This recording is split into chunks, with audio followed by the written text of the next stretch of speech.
Welcome to Caught in the Crossfire. Today we're going to be talking about Father Jean Loutre and his mission to the Micmacs of Nova Scotia. This is class number 3. Let's begin with a prayer. In the name of the Father, and the Son, and the Holy Spirit. Amen. O Christ Jesus, I acknowledge thee to be the King of the universe. All that hath been made is created for thee. Exercise over me all thy sovereign rights. I hereby renew the promises of my baptism, renouncing Satan and all his works and pomps, and I engage myself to lead henceforth a truly Christian life. And in an especial manner do I undertake to bring about the triumph of the rights of God and thy church, so far as in me lies. Divine Heart of Jesus, I offer thee my poor actions, to obtain the acknowledgement by every heart of thy sacred kingly power. In such wise may the kingdom of thy peace be firmly established throughout all the earth. Amen.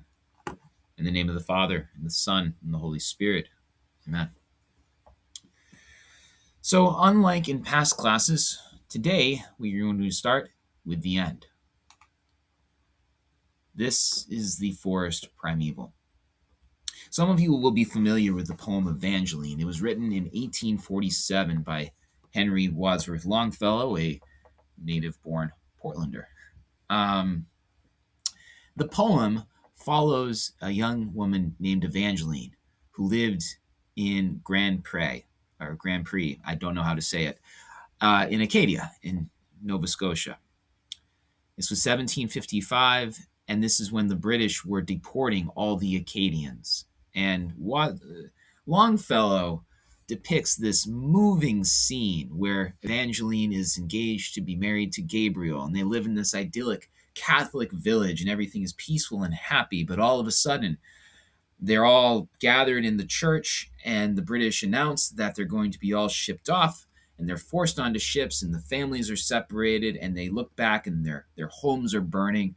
And then Longfellow follows Evangeline through all these adventures where she tries to find Gabriel in all these different places in the United States before finally they're reunited just as Gabriel dies.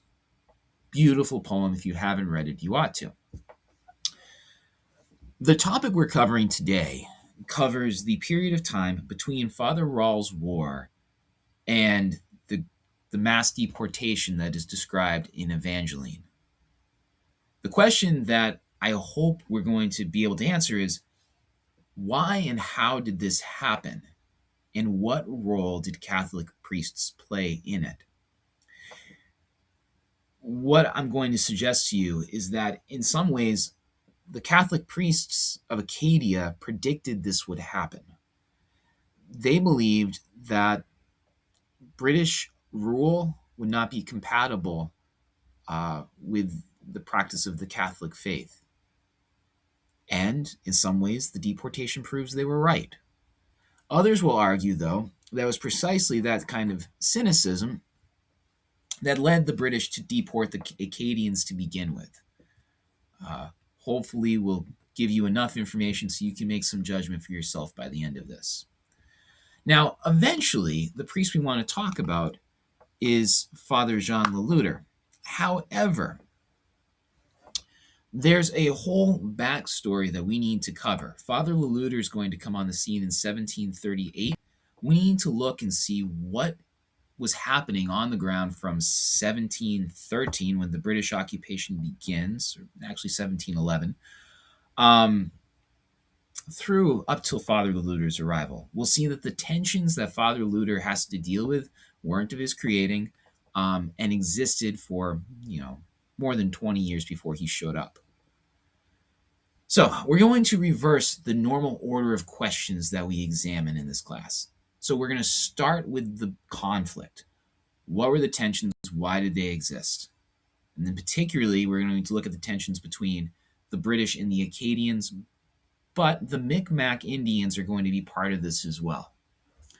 After that, we'll look at who Father Loutre was and why he came to Nova Scotia, namely to be a missionary to the Micmacs. We'll look at how Father Loutre responded to the conflicts that he wound up in the middle of. Eventually, we'll get to talking about Father Loutre's war, which took place between 1749 and 1755. And finally, we'll evaluate Father Loutre. Was he correct in his assessments?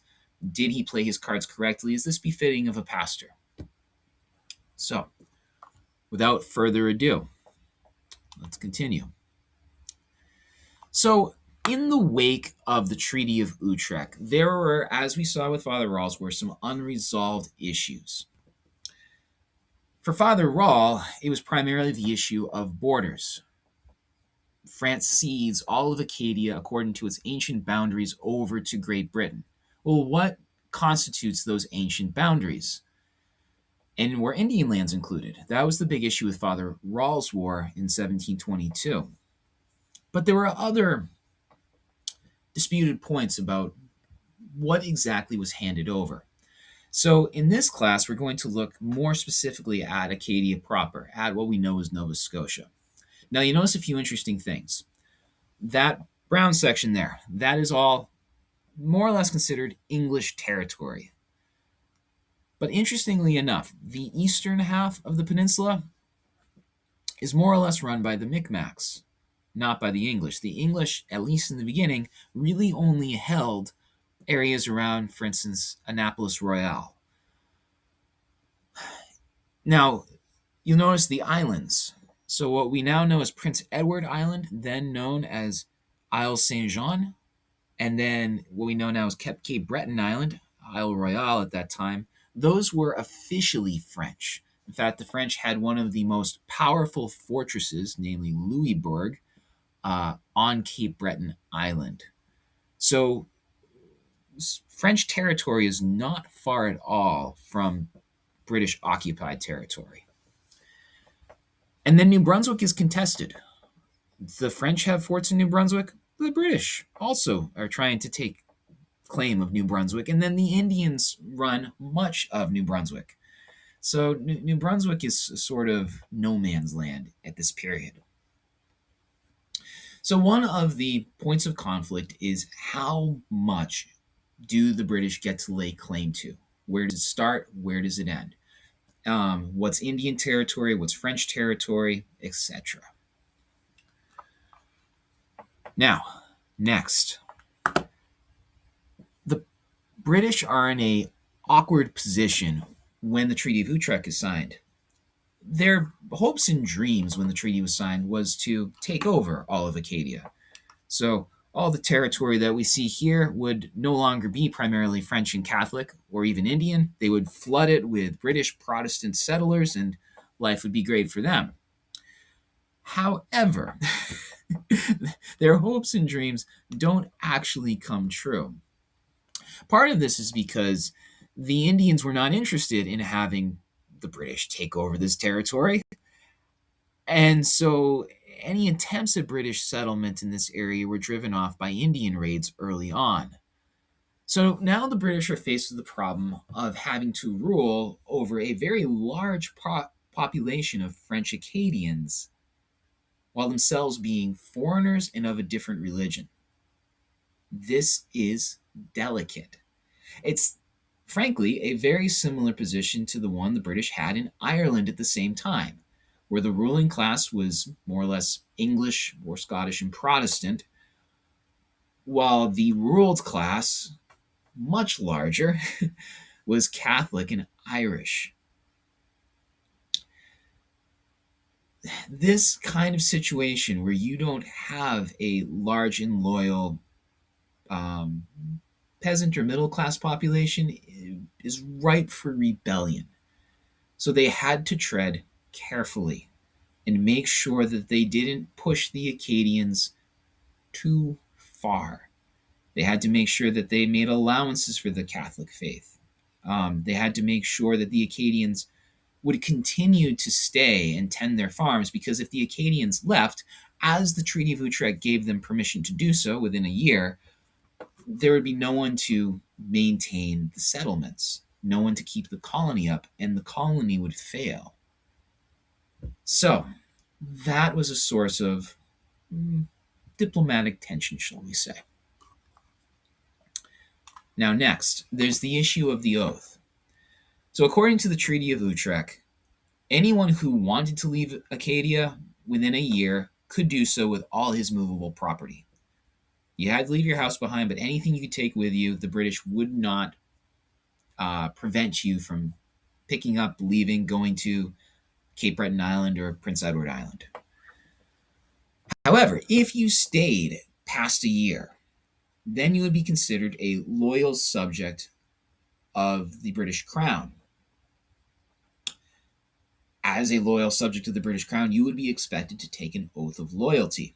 Now, oaths of loyalty to British monarchs have long been a touchy issue for Catholics. If you recall the oath of supremacy that was required of Bishop Fisher and St. Thomas More, the tendency is to require a sort of absolute loyalty that usurps, frankly, the rights of the church. So Sir Thomas More and Bishop Fisher were required to swear that Henry was the spiritual head of England as well as the temporal head, which of course he wasn't, and they could not swear to. They lost their heads over it. So the Acadians are reluctant to take an unqualified oath. And they demand 3 conditions be baked into whatever oath they take. 1, they want an explicit guarantee that they can keep their property, that the farms that they've been cultivating, that they've become so attached to, they can retain.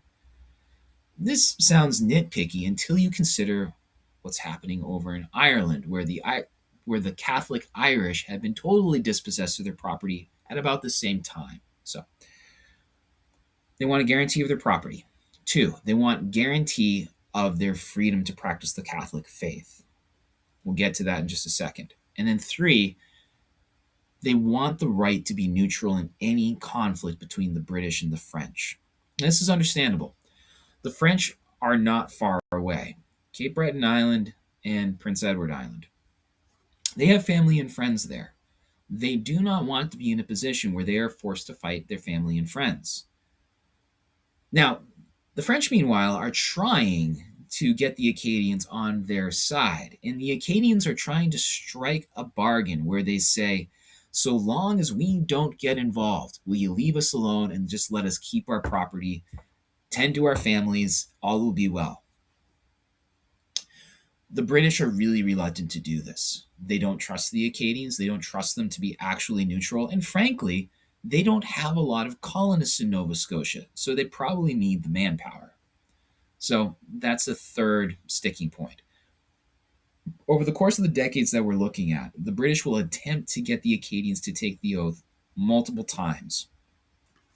There is a point, actually, where many Acadians take a form of the oath, but when it's run by the British Crown, it's considered too weak to be worth anything.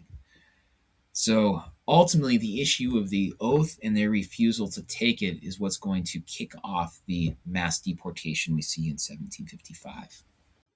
So now we come to the next source of tension, which was, unsurprisingly, religion. The British are Protestant, the French Acadians are Catholic, and the Indians are Catholic. Now, officially, according to the Treaty of Utrecht, it says, quote, those who are willing to remain there in Nova Scotia and to be subject to the Kingdom of Great Britain are to enjoy the free exercise of their religion according to the usage of the Church of Rome, as far as the laws of Great Britain do allow the same. Now, that sounds great. It sounds like the Acadians and the Indians have nothing to worry about. They'll have priests, they'll have the free practice of the Catholic faith. Everything's fine. It's just a different government. That's all. Except it's not so simple. There actually was serious cause for concern. Now, on the one hand, the laws of Great Britain for the last 200 years prior to this, roughly, hadn't allowed the Catholic faith at all. In fact, in 1688, 1689, the British, or the English rather, preferred to have a coup against their Catholic king rather than permit him to tolerate Catholicism in England, Scotland, and Ireland. So it's not encouraging to say that the Catholic faith is allowed insofar as the laws of Britain allow it. Now, to underscore the point even more, refer you to the Treaty of Limerick. The Treaty of Limerick uses similar language to the Treaty of Utrecht. Now, the Treaty of Limerick was signed between the Irish and the English in 1691 after the Jacobite uprising in Ireland, to try and put the Catholic King James II back on the throne. Officially, it says that the Catholic faith will be tolerated in Ireland as a provision of the treaty. Quote, the Roman Catholics of this kingdom shall enjoy such privileges in the exercise of their religion as are consistent with the laws of Ireland. It sounds a lot like as far as the laws of Great Britain do allow the same, right? Well, look what happened. The penal laws are put in place at that very moment. Catholics are dispossessed of their property. The various means by which that is done, we don't need to get into. They are numerous, but very effective. If you are Catholic, you are in the peasant class. 2, Mass is illegal. The sacraments are illegal. Priests are illegal, and priests are hunted. This is the era of the Mass rocks, where priests have to go in hiding, say Mass out in the fields where the faithful gather. If they are found, they will be brutally slaughtered. And then Catholic schools are made illegal. So Catholic children, if they wanted an education, had to attend hedge schools, where their teachers hid near hedges and gathered children and tried to teach them how to read and write and things like this. So if that's what the Treaty of Limerick meant by as are consistent with the laws of Ireland, the term as far as the laws of Great Britain do allow the same aren't encouraging at all. Remember, this period is coterminous with the period that we are looking at in Nova Scotia. 1713 to 1763 is the period we're examining in Nova Scotia. The penal laws are in full force at this point. So there's a real question in the minds of the Acadians as to whether or not they're going to get turned into another Ireland, where the Protestant ruling class will severely oppress anybody who tries to maintain the Catholic faith. Now then, the British government wasn't at first in place to put in place something like the penal laws. It just wasn't diplomatically prudent. Remember, they needed the Acadians to stay. They didn't have enough British settlers in the colony to keep it up. So if they need the Acadians to stay, then they had to tolerate by necessity the Catholic faith and the Catholic priests. But there were tensions. Okay? The governors were concerned first about Catholic loyalty to their priests. Remember, much of the Reformation was a rebellion against authority. It was the idea that we don't need priests to tell us what to do or tell us what the faith is or need to listen to them. We can interpret the Bible for ourselves and do as we see fit, more or less. So in the Protestant mind, the idea of Catholic obedience to clergy seems fanatical. And the British are concerned that the priests are going to be preaching from the pulpit. They have a religious duty to rebel against the British occupation. Now, to guard against that, the governors are also concerned about priests having Mass in private.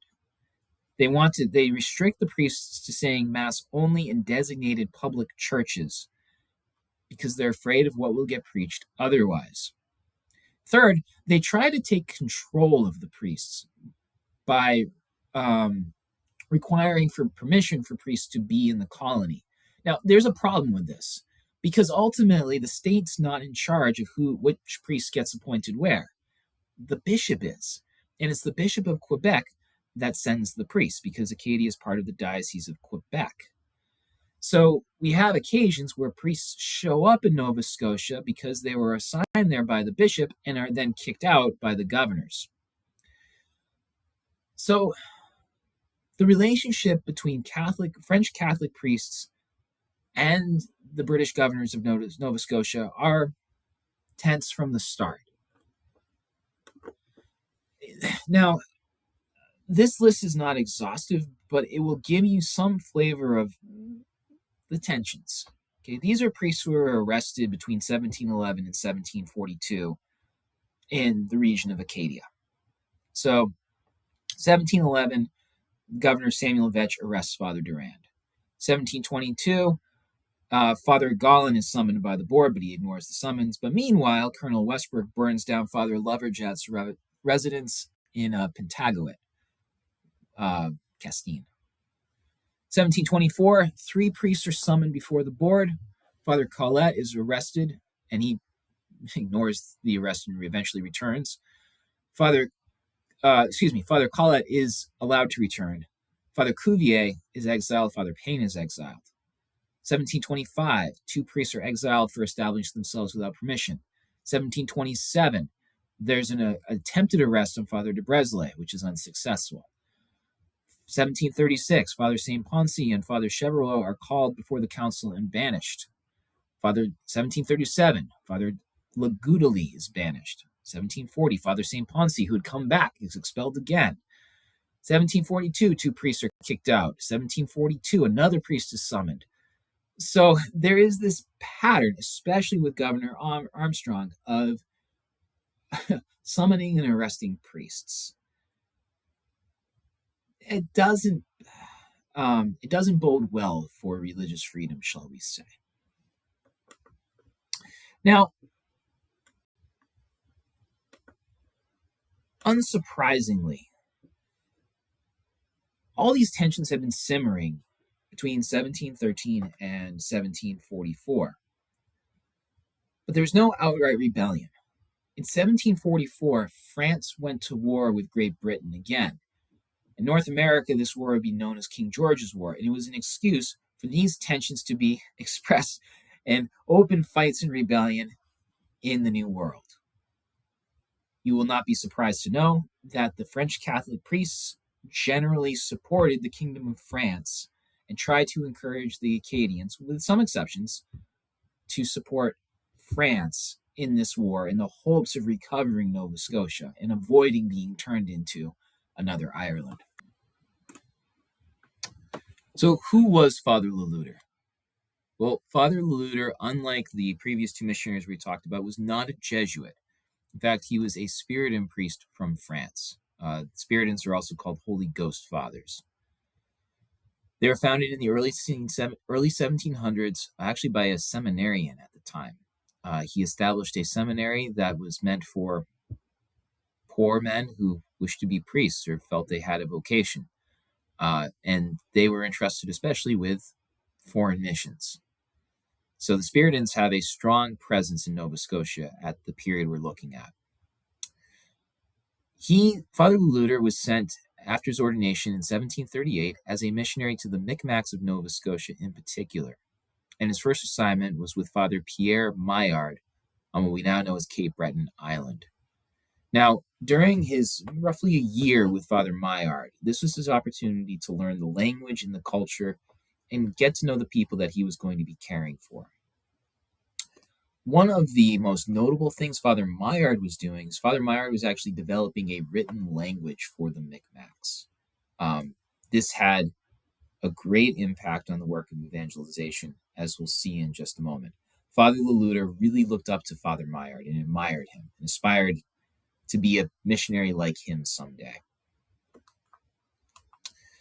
Now, why did Father Le Loutre come to Nova Scotia? Now, eventually Father Le Loutre is going to have a war named after him, so there are always those who say he was always a politician at heart. But when you read, we have a letter of Father Le Loutre's from 1738, and when you read it, you see this intense zeal for souls come through. Now, in that letter, he talks about his time with Father Maillard, and he observes a few problems that he hopes to see resolved to help further the mission. So one is teaching the Micmacs how to read so they can learn their prayers. What they're finding is that while the missionaries are spending all kinds of time preaching to the Micmacs, a lot of stuff's not sticking, or if it does stick, it gets mixed up because the missionaries preach, they go on to the next community, and the next, and the next, and the next, and by the time they finally come back to that original community, they have their own version of what the missionary said. So if they can fix it in writing and have written catechisms and written prayers, the work of evangelization will go that much better. Of course, the difficulty is Father Maillard had to make this written system himself. which he did so successfully and admirably. Now, next, Father Loutre notes that there's a problem with the Indians and alcohol. This is noted by almost all the missionaries in North America. What Father Loutre says in his letter is if we could only settle them in farming communities rather than having them be nomadic, we could keep them away from those who are trading in brandy. See, if they run across a random French trader, then that trader is going to have no scruples about selling them alcohol, as long as it makes money. But the families of the Indians, that their wider community, and the Indians themselves will suffer immensely for it. So Father Loutre thinks, well, if we can settle them down, then we can control access to that colony or that mission, and we can keep alcohol out of it. And then lastly, he comments on how there just aren't sufficient churches for them. We need to build churches for the Micmacs. Now, I want you to notice something here. Father Loutre is observing obstacles to the salvation of souls, and at least in 2 out of the 3 cases, he's trying to strike at the root of the problem. This is something I find admirable in Father Loutre, but also, as I think we'll come to see, something that's a little problematic. Sometimes I think he looks a little too far down the road. But we will get to that. When you look at the life of Father Loutre, especially in his early years, you see that he came for no other reason than to be a missionary to the Indians. Now, let's look at those early years. After his initial assignment with Father Maillard, he was given his own mission. Oh, goodness. How do you say this? Acadie. If you're Canadian, please let me know how to pronounce this. Anyway, you can see that red point on the map where his mission was located. This is a Micmac village. It hadn't had a priest for 12 years. Father Loutre served there between 1738 and 1745. He didn't just care for the Micmacs there were also nearby Acadian villages that he took on additionally, since they had no priest.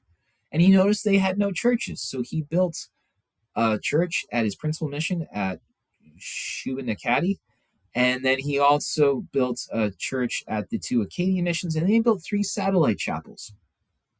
So again, you see this great zeal to establish the church, to get souls cared for, to guide them on the way to heaven. Eventually, he would wind up having help with the Acadian missions, at least. There was another French missionary sent. And I find it notable. Father Loutre preferred to keep the Micmac mission and give the Acadian mission to somebody else. His heart really was with the most abandoned souls. So, he continued his life as an ordinary missionary until 1745. But 1744, King George's War broke out. So we already said that there were tensions between the Acadians, the Indians, and the British well before this. When France and England declare war on each other, those erupt in Nova Scotia. So the governor of Louisbourg, French, leads an attack against Annapolis Royal in 1744. Remember, until the Treaty of Utrecht, that was Port Royal. It was the French capital of Acadia. The Indians allied themselves with the French. The Acadians stayed out of it, okay, notably. So the Micmacs are a key part of these attacks in this war effort. They're closely allied with France, so consequently, their missionaries accompany them as military chaplains. So the attacks on Annapolis are actually accompanied by Father Maillard. Father Loutre isn't involved until 1745. The governor of Louisbourg explicitly requests that he accompany his Micmacs on the warpath against the British. So, in some of these attacks in King George's War, Father Loutre is present in the capacity as a chaplain. Now, another notable thing of 1745, Louisbourg falls. This is a huge deal, and also closely tied into Maine history. It was Maine settlers who made up the most of the troops in the attack on Louisbourg. Louisburg was supposed to be this impregnable fortress. It was one of the biggest at the time in the colonies. It was thought to be insuperable. So the fact that New England colonists were able to take it was shocking. Now, for our purposes, there are two little stories I want to recount related to the fall of Louisburg. One is about a Congregationalist minister from Wells who accompanied the attack. His name was Samuel Moody. Now, this is oral history passed down by Samuel Moody's family, and it's recorded by Francis Parkman in a book in the 1800s. So take this for what it will. But the legend goes that Samuel Moody, who was old when he accompanied the troops up to Louisburg, he was in his 70s, and he wanted nothing more than to go and chop down an altar in Louisburg, because he believed that our mass is idolatrous. And he brought an axe with him for the purpose. When Louisburg was taken, someone asked, "Where is Samuel Moody?" And of course, he was hacking away at the chapel altar with his axe. I mention this because sometimes we forget that there are real religious stakes in who wins the war. That religious differences aren't merely abstract ideas, but they have real consequences. And in this case, sacrilege. So, bear that in mind. Next, once the British managed to take Louisburg, they request to see these missionaries to the Micmacs, because Louisburg is on Cape Breton Island, which is mostly occupied by Micmacs.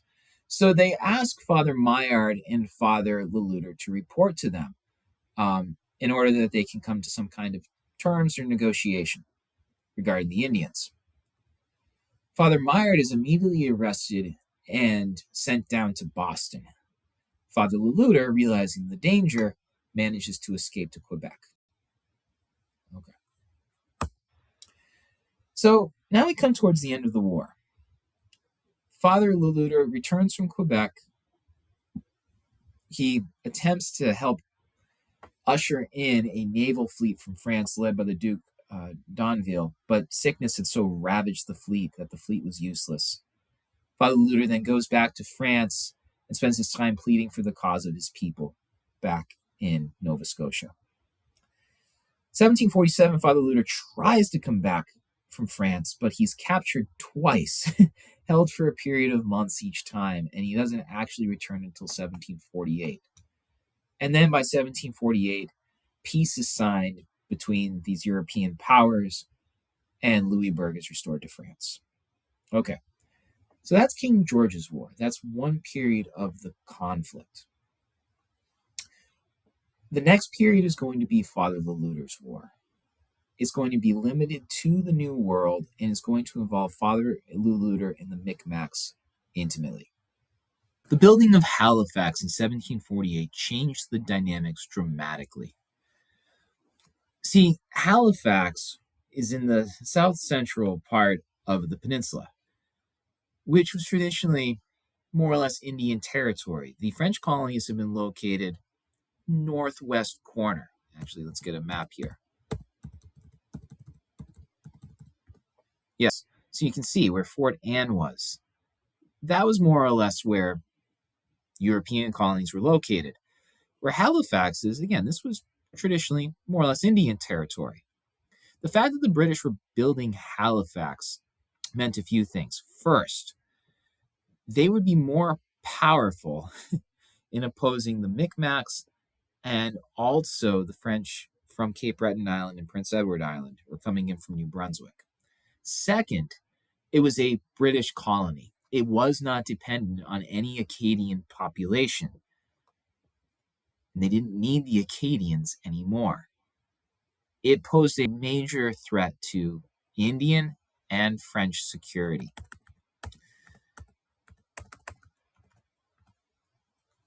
Now, the Indians complained about this. So this was their response when Halifax began being built. "Sir, the place where thou art, the place where thou makest a fortification, this place belongeth to me. I am come from this soil as the grass. As a native I was born here from father to son. This place is my land, I swear. It is God who has given it to me to be my country forever. The works which thou art constructing at Chibutco, Halifax, cannot fail to give me much matter for reflection. I cannot make any alliance or peace with thee. Show me where I, a native of this place, could retire. Thou drivest me away, thou. Show me then where thou wilt that I seek refuge. Thou hast seized nearly the whole land, so that nothing but Chibutco remains as my sole support. And thou wilt chase me even thence. This shows that thou thyself do not want me to cease warring against thee, or ever enter into alliance with thee. Even the groveling worm knows to defend itself when it feels attacked. Surely I, native, am worth more than a vile worm, and I will know even better how to defend myself. I am coming to see thee without delay. Yea, surely I shall see thee soon, and I hope that what I shall hear from thee will comfort me. Not a friendly sentiment. So the position of the Micmacs and of Father Loutre backing them is that this is their hunting ground and Halifax is being built illegally, and therefore the Micmacs have a right to go to war to destroy this new settlement. But the Micmacs had other grievances with the British. Father Maillard actually wrote a letter enumerating the grievances in 1749 thereabouts. Here's what he writes. He complains in 1744 there was the kidnapping of a chief and his family. The promise to release the 8-year-old son after the death of the chief in exchange for the British prisoners was broken. 1744, 8 women and children were murdered. In fact, they ripped open the womb of 2 unsuspected mothers in the process. 1745, another family was kidnapped and an Indian imprisoned and killed despite promises to release him in a prisoner exchange. 1745, the Catholic Micmac cemetery is desecrated. Bodies are dug up and crosses are smashed. 1746, 200 Micmacs were killed, they said, through poisoned clothing. In other words, they were sick clothes.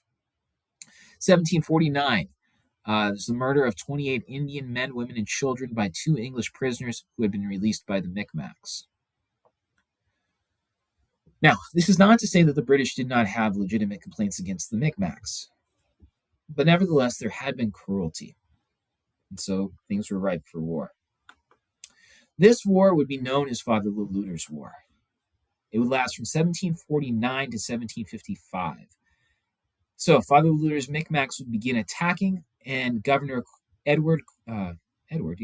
Cornwallis would offer a bounty of 50 pounds for each Indian scalp. His figuring was that they were subjects of Great Britain, and therefore they were in rebellion, and such a extreme policy towards them therefore was justified. Gorham's Rangers, I believe he's the grandfather of the guy who Gorham is named after in Maine, came in to collect the bounties. Now, Cornwallis also doubled down on the Acadians. He ordered the Acadians to swear unconditional allegiance to the British flag, including military service against the French and Indians. Now that he had Halifax, he didn't need to bargain with them anymore. So their insistence on the traditional lines of guarantee of property, religion, and neutrality, they didn't matter anymore.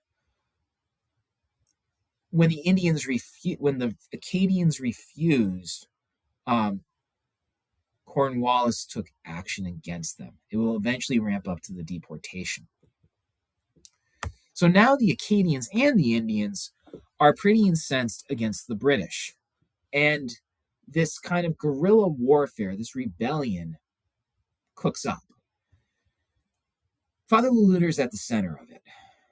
He's not necessarily the driving force, but he's a major figure.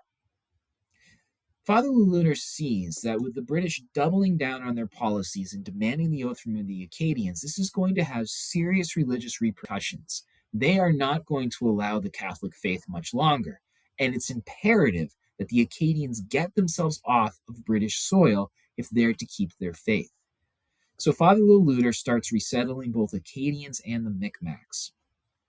He tries to get Acadians onto French territory, so over the isthmus into New Brunswick, or to Cape Breton Island or Prince Edward Island. He also brings the Micmacs further north along the Bay of Fundy, so away from Fort Halifax. into safer territory. Meanwhile, Governor Cornwallis puts a price on Father Le Louter's head. At first, Father Le Loutre settles in Beaubassin. Beaubassin is on the isthmus where you see Fort Lawrence on this map. Beaubassin is taken by the British in 1750, turned into Fort Lawrence, and Father Le Loutre goes across the river into French territory and founds Beausejour. He builds a beautiful church there. He says it will rival those in Quebec. He dreams of having this happy Acadian village with a solid enough fort to resist British attacks. Now, about this period, there's an ugly incident that unfortunately gets, I believe, unfairly associated with Father Le Loutre, and that is the murder of Captain Edward Howe in 1750. So what happens, one of the Micmacs, Etienne Le Batard, disguises himself as a Frenchman, flies a white flag, and asks for a parley with Captain Howe. Captain Howe responds, and when he approaches, Batard shoots him. Now, the English historians claim that Father Le Loutre put Batard up to this. He just hated the English that much. But there are a couple problems with this. One is, Father Le Loutre, during the hostilities between the French and the English, and the Indians and the English, had made a practice of rescuing British prisoners of war from the Indians. He spent thousands and thousands of livres ransoming them so that they wouldn't be killed or tortured. Now, if he showed that much concern for the welfare of these prisoners and the laws of war, it would seem really weird that he would then order murder. Further, there's another explanation for the murder given by Father Maillard. Father Maillard claims that the idea for this didn't come from any missionary, but rather from the Micmacs themselves. In fact, they held a serious grudge against Captain Howe. There are a couple of reasons for it. One, they said Captain Howe had been violating their women. That's serious. Two, Captain Howe had mocked the Blessed Virgin Mary. This is what they say Captain Howe said. "Hail, Micmacs, servants of Mary, a great lady indeed she is before God for you. Would you ever be able to steer your canoe securely without her, especially when you are drunk as usual? Your choice of Mary as your protectress has been very wise. The good lady liked wine and could do so little with it that one day she obliged her son to perform, almost in spite of himself, a miracle so as not to be without it." This is insulting, and it's blasphemous. And unfortunately, the Micmacs didn't forget it, and they finally had their opportunity for revenge in 1750. Again, an ugly incident, but not Father Le Loutre's fault. In 1753, Father Le Loutre sets to strengthening Fort Beausejour. Again, he's at the center of these operations. He's doing the fundraising, the advocating in Paris for more funds. He's in charge of making sure all the provisions are kept and rationed. He's in charge of getting the dike built, the fortifications up. And not only that, he's also still caring for the souls of the Acadians and the Micmacs. He's going around to the Micmac villages still and giving regular days of recollection. So he's extremely busy. Acadian families are flocking to the fort. It's growing. But Fort Lawrence is right across the river. So they're sort of racing against the clock. They need to get these fortifications up before there's a serious attack. Now, meanwhile, some of the Acadians are talking about wanting to go back to their homes. They left their homes on British territory. They're at Fort Beausejour. It's not home. They want to return. But Father Le Loutre is concerned if they return, they're very going to likely lose their freedom to practice the faith. So Father Le Loutre writes to the Bishop of Quebec and asks if excommunication would be appropriate for such people. The bishop does talk him down. and says that no, that would be extreme. They are free to return to their homes. But this incident shows you a little bit of the way of Father Louter's thinking. He always tries to strike to the root of the problem, and sometimes he doesn't distinguish between a direct threat to the faith and an indirect threat to the faith. Going back to British territory is an indirect threat to the faith, but it's not a direct one. So, anyway, more on that later.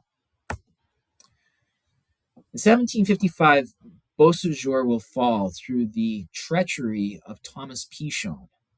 So Pichon was in the fort. He was hired by Loutre, but early on starts his correspondence with Captain Scott at Fort Lawrence, where Beaubassin used to be. 1755, Governor Shirley in Boston raises an army of 3,000 men to attack Beausejour. Beausejour was not complete, and Pichon advocated that they surrender. And the commander of Beausejour listened. So, June 16, 1755, the British enter Beausejour. Father Loutre manages to escape out the back to Quebec. In August, he tries to go back to France, but he's captured on the way, and for 8 years, he's held a prisoner on the island of Jersey by the British.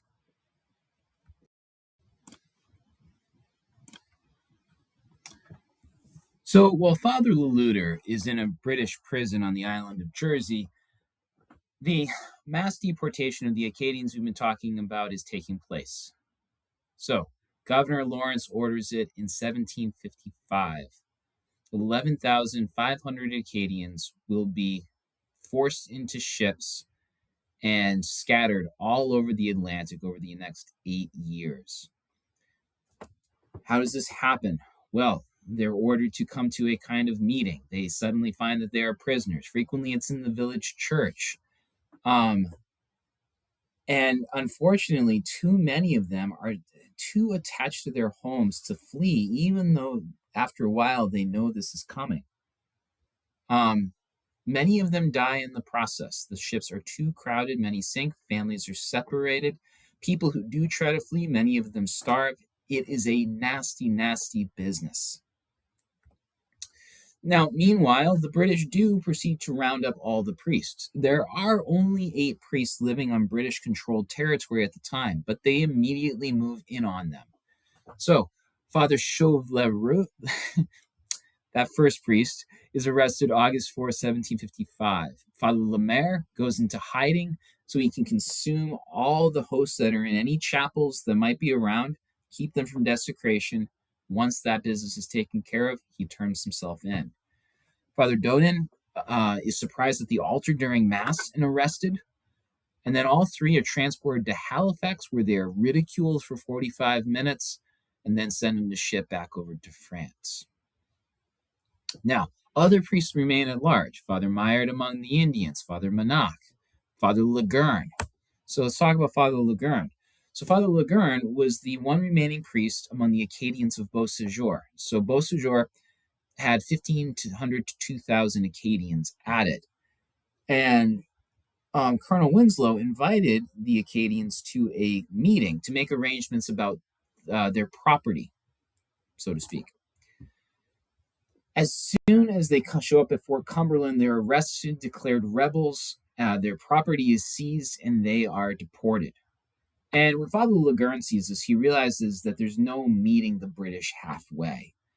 So when he is summoned, he refuses to report, and in fact actually flees off to the woods and ministers to Acadians who are in hiding there. He manages to organize a rescue of the Acadians who are held prisoner at Fort Cumberland. 86 managed to escape through tunneling. But in reprisal, Governor Lawrence proceeds to burn 850 houses in the course of 3 weeks that November. So, what to do with the refugees? That becomes a bit of a problem for the priests. Father Legurn tries to get them resettled on Prince Edward Island, but they won't go. Only 60 families go. 3,500 refugees wind up getting sent inland, well, up into New Brunswick and Miramichi. but it's a refugee crisis. There's not enough food for them. So it's the fate of the Acadians is a grisly and difficult business. Heroic priests like Father Legurn helped make it a little better. In 1758, Louisbourg falls. So remember that Cape Breton Island had been French. So the British, during this guerrilla war, begin attacking Louisbourg, and they take it in 1758. This means that the islands of Cape Breton Island and Prince Edward Island are no longer safe for Acadians. These are the places they've been resettling and fleeing to avoid the British occupation. Now that's no longer open to them. So 4,600 Acadians are deported on Prince Edward Island, and 5,000 Acadians are deported on Cape Breton Island. And it's the same business. They're systematic. Every French settlement is systematically destroyed and burned. Acadians are crowded into boats, and in this case, 2 of those boats sank, taking with them 700 victims. In 1759, Father Maillard, who until now had been with the Micmacs, who were waging a kind of guerrilla war against the British, surrenders. He decides that the conditions are pitiable for the French and the Indians, and they simply have no choice anymore. Quote, "The pitiable condition to which I see nearly all our French families reduced irresistibly forces me to listen to the conqueror's proposals. By listening to them, I serve my country better than do many of those vain babblers who in their heart are not at all as they pretend to appear by their use of big words such as constancy, loyalty, and unshakable attachment to our country. It is certain that under the circumstances, obstinacy would be a very imprudent way of acting." So Father Maillard signs a treaty with the British in 1760, and he convinces the Micmacs to abide by it. And that ends the fighting.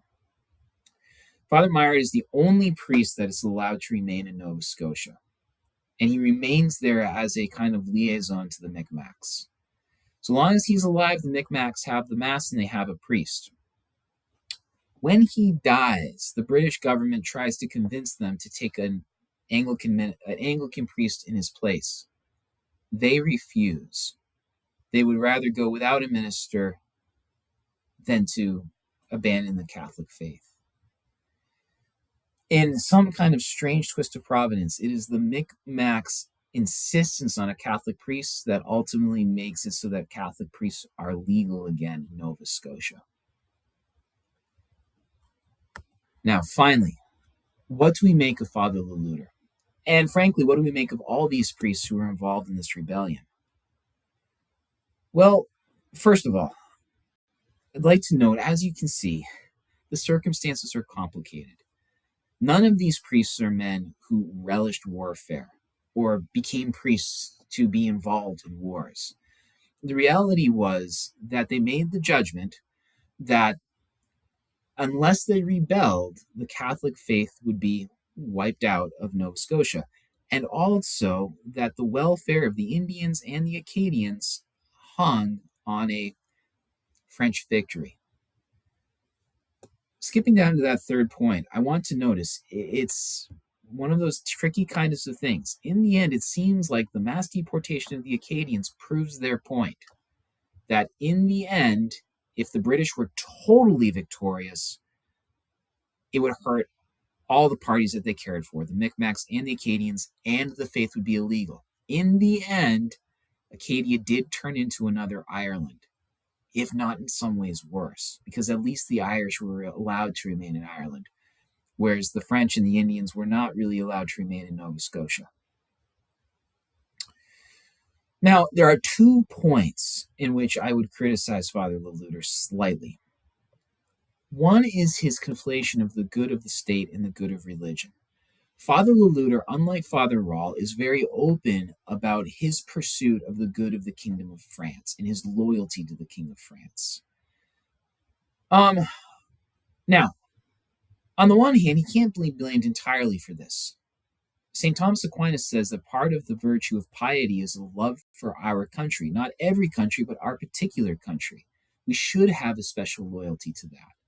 Now, Father Loutre, as a priest of France, and also as a man who lived on French territory, he never lived on British controlled territory, did owe a certain amount of loyalty and obedience to his king.